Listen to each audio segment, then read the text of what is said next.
क्या कहलाता है। भाई माँ बेटे का रिश्ता है और चाहे इसमें जितनी भी खटास आ जाए, माँ और बेटे को आप अलग नहीं कर सकते। तो लीजिए, एक बार फिर हुआ माँ बेटे का मिलन और जाहिर सी बात है जो ढेर सारे इमोशंस थे वो उमड़ उमड़ कर सामने आए।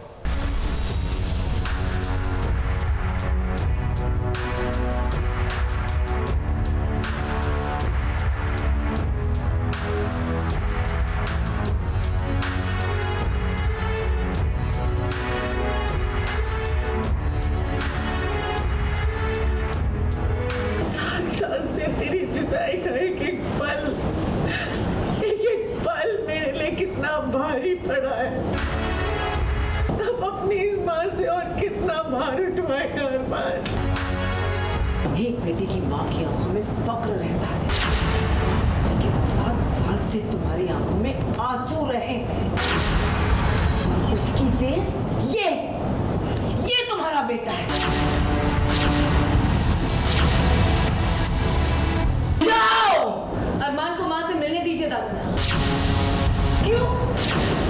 माँ का आशीर्वाद भगवान के वरदान से कम नहीं होता लड़का, पर वरदान विश्वासघाती को नहीं मिल सकता।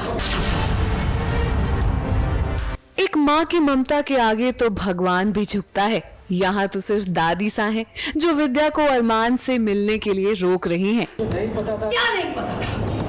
कि तुम्हारे जाने से तुम्हारी माँ टूट जाएगी, तुम्हारी पत्नी बिना पति और बच्चे के हंसना भूल जाएगी। मगर 7 साल बाद जब एक माँ के सामने उसका बेटा वापस आता है तो दुनिया की कोई भी ताकत उस माँ को रोक नहीं सकती। 7 साल से तेरी जुदाई का एक पल मेरे लिए कितना भारी पड़ा है, तब अपनी इस माँ से और कितना भार उठवाएगा अरमान।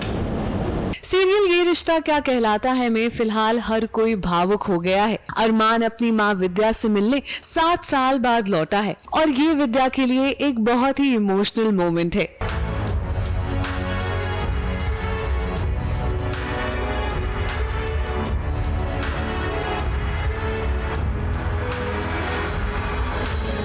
विद्या, दादीसा और अभीरा तीनों के ही मन में हलचल सी हो गई है। दादीसा तो अभी भी अरमान से नाराज है और विद्या को रोक रही है कि वो अरमान से ना मिले। इतने वक्त से अरमान का उनकी जिंदगी में मौजूद ना होना दादीसा भुला नहीं पाई हैं, मगर अभीरा ही है जो चाहती है कि विद्या अरमान से जरूर मिले। तुम्हारा गुनहगार है लड़की, तुम इसकी तरफदारी कर रही हो।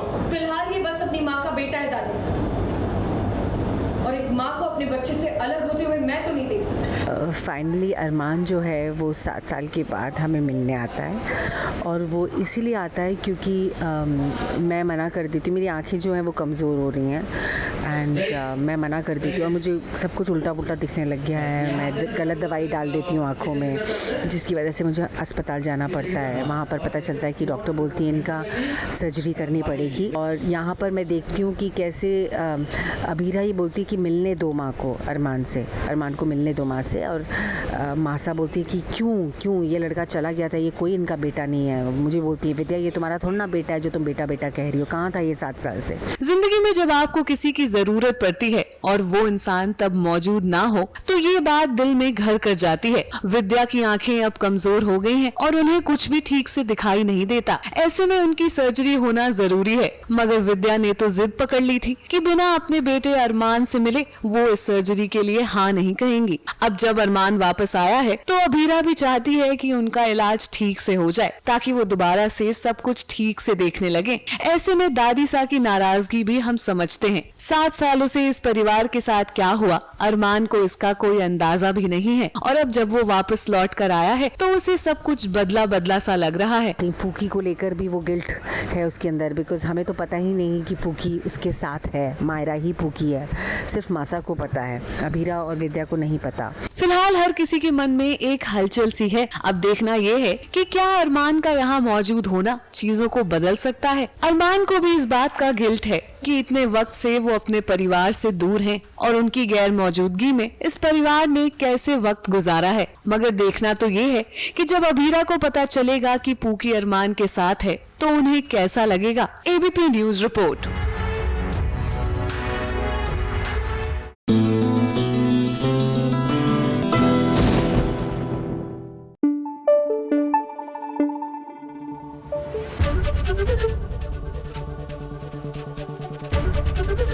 एबीपी न्यूज आपको रखे आगे।